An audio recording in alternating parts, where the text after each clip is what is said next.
സുബഹിന് പള്ളിയിലെ മിനാരങ്ങളിൽ നിന്ന് ബാങ്ക് ഇങ്ങനെ അതിന്റെ ധ്വനി കടന്നു വരുമ്പോ നമുക്കറിയാം അത് സുബഹ് ബാങ്കാ വിളിക്കുന്നത്.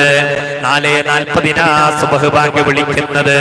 അതുകൊണ്ട് ഞാനിതാ കുറച്ചുകൂടി എനിക്ക് ഉറങ്ങാൻ സമയമുണ്ട് എന്ന് മനസ്സിൽ കരുതിക്കൊണ്ട് പുതപ്പെടുത്ത് പുതച്ച് കിടന്നുറങ്ങുമ്പോ അത് നമ്മുടെ ശരീരത്തിന്റെ വികാരമാണ്, അത് ശരീരത്തിന്റെ ആഗ്രഹമാണ്, അത് ശരീരത്തിന്റെ ആർത്തിയാണ്.